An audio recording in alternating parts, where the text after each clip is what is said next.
كوباية عدس واحدة وهنعمل العظمة دي الجبنة الرومي الكريم الجميلة جدا بطريقة سهلة وبسيطة وكمان موفرة جدا. تنفع لولادك للمدارس، وكمان لو انت عندك رحلة تقدري تعمليها معاكي وتاخديها بصراحة موفرة جدا وكمان كريمية جدا جدا.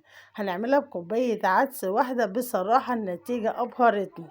أتمنى الفيديو يعجبكم، ولو عجبكم الفيديو حطوا لايك كتير للفيديو، اشتراك للقناة، كمان فعلوا الجرس على الكل علشان توصل لكم كل الإشعارات الجديدة. هنسمي الله ونصلي على سيدنا محمد زي ما متعودين مع بعض. وهنبدأ بالمقادير. معايا كوباية عدس، الكوباية دي بتاعت الشاي الصغيرة 8 كيلو عدس، يعني 125 جرام.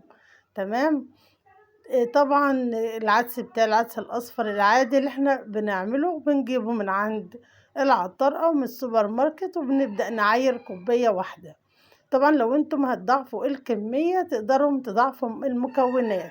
معايا الكوباية العدس دي هبدأ دلوقتي طبعا انقيها واغسلها غسل جيد علشان نبدأ نعمل الوصفة بتاعتنا.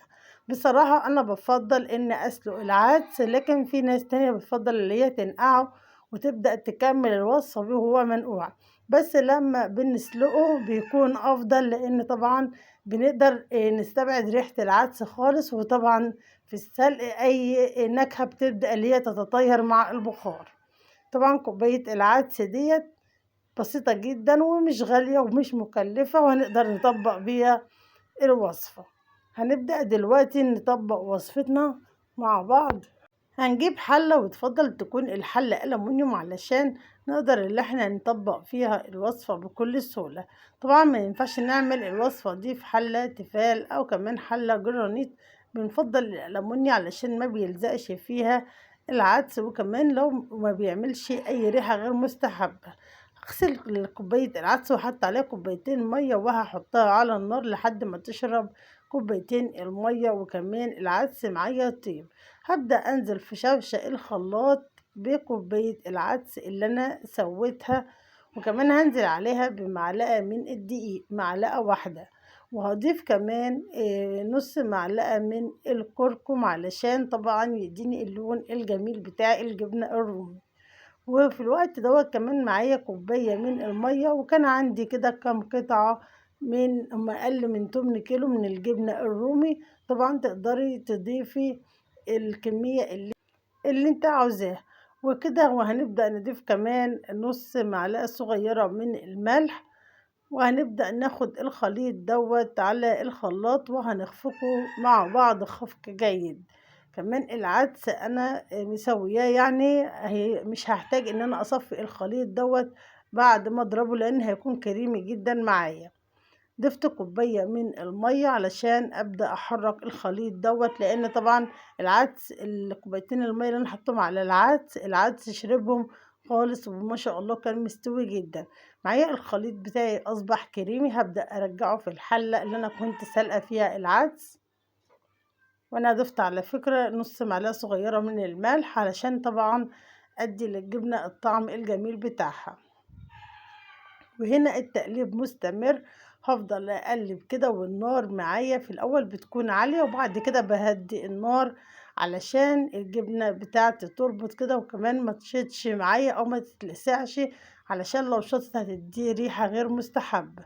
وهضيف حوالي 3 معالق من الزيت، وهبدأ في الوقت دوت اقلب الجبنة. طبعا تقليب مستمر لحد ما تبدأ تبقى معايا ما فيهاش اي نسبة من السوائل، يعني تكون معايا كريمية كده وتلم معايا على بعضها. كمان نقدر نعمل الجبنة في الوقت دوت صيامي، يعني من غير ما نضيف فيها قطع الجبنة الرومي. بتكون الجبنة دي صيامي وتقدروا يستخدموها الإخوة المسيحيين، طبعا لأن بيكون عندهم صيام ومبيقدروش ياكلوا الجبن. بنفس الطريقة، طريقتها سهلة وبسيطة وكمان غير مكلفة.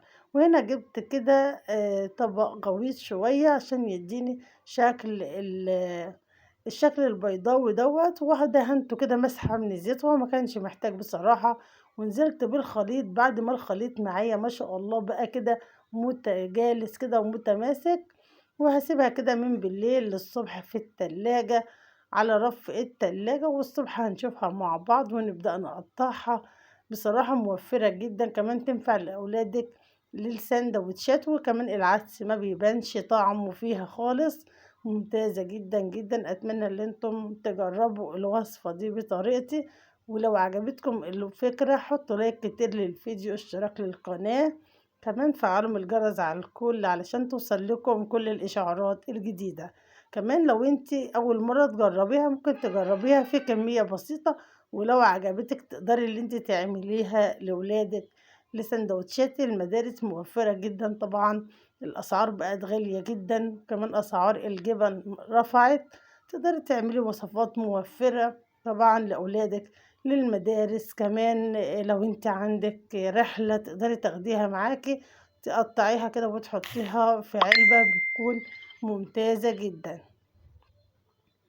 طبعا طريقتها بسيطة وسهلة وغير مكلفة، وزي ما قلت لكم تقدروا كمان تضيفهم قبل ما تصبوها في القالب اللي انتوا هتصبوا فيه. تقدروا تحطوا فلفل اسمر حب. الفلفل الاسمر دوت بيديها برضو نكهة جميلة جدا وطعم ممتاز، لكن في الوقت ده انا ما كانش بصراحة عندي، علشان كده ما حطيتوش.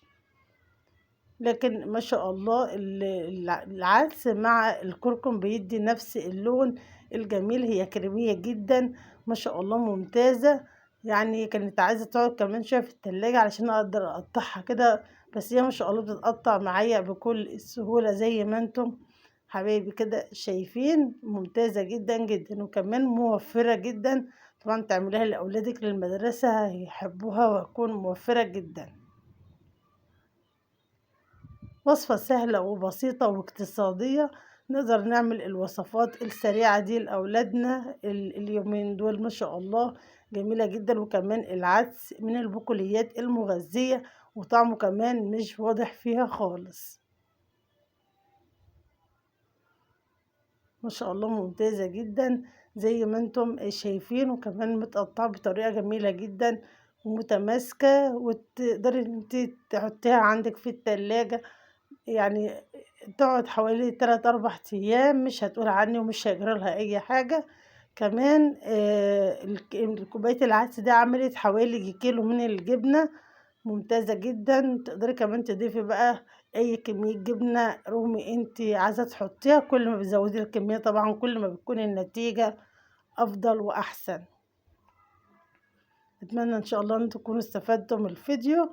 أستودعكم الله الذي لا تضيع منه ودائعه. شكرا.